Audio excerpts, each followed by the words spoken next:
Nous savons déjà que plus le degré du changement de la vitesse est important, plus la force requise est importante. Un autre mot pour degré du changement de la vitesse est accélération. Plus on accélère, plus il faut de force. Mais la force varie aussi selon la masse. Donc, on peut dire que la force est égale à la masse multipliée par l'accélération. Et maintenant, l'accélération, deuxième partie. Mais comment mesure-t-on l'accélération? Oui, c'est une façon. Mais il y a une méthode qui est bien meilleure. Vous voyez, la plupart des choses accomplissent toute leur accélération en quelques secondes. Donc, ce n'est pas très pratique de mesurer leur augmentation de vitesse en kilomètres par heure. Prenez cette locomotive, par exemple. Elle a un vieux moteur à vapeur et sa vitesse maximale est de 36 km par heure. Mais son accélération est d'une qualité surprenante. Elle peut atteindre cette vitesse en 10 secondes seulement. Eh oui, c'est impressionnant. Mais pourrais-tu répondre à cette question? Quelle distance la locomotive aura parcouru à la fin de la première seconde? Ou après 10 secondes? Tu abandonnes? C'est la confusion qui se produit quand on parle de vitesse exprimée en kilomètres par heure et de temps exprimé en secondes. Il faut tout convertir en secondes, et il est préférable de convertir les kilomètres en mètres aussi, pendant qu'on y est.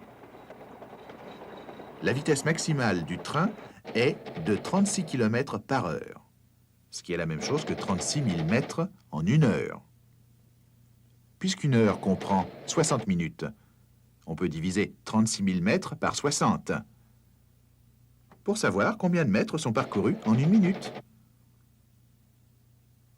Puis, on divise encore par 60 pour voir combien de mètres sont parcourus en une seconde, ce qui donne 10 mètres en une seconde. Donc, nous savons maintenant que 36 km par heure équivalent à 10 mètres par seconde. Cela veut dire qu'une fois que la locomotive a atteint sa vitesse maximale, elle parcourt exactement 10 mètres de voie ferrée à chaque seconde, pas moins, mais pas plus. Mais rappelons-nous bien, il s'agit de vitesse et non d'accélération. L'accélération, cela signifie qu'à chaque seconde qui passe, le train avance d'un nombre progressif de mètres, jusqu'à ce qu'il se déplace à une vitesse de 10 mètres par seconde.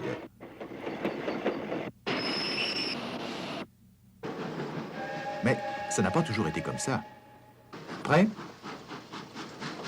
Tu as 10 secondes pour atteindre une vitesse de 10 mètres par seconde.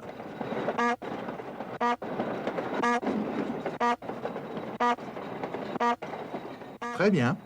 Bon, maintenant, repassons la séquence et analysons ce qui est arrivé.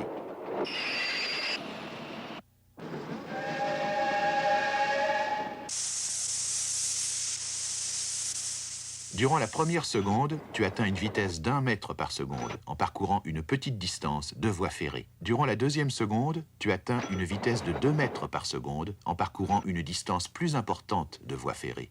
Pendant la troisième seconde, tu fais du 3 mètres par seconde et tu parcours une distance encore plus importante de voie ferrée.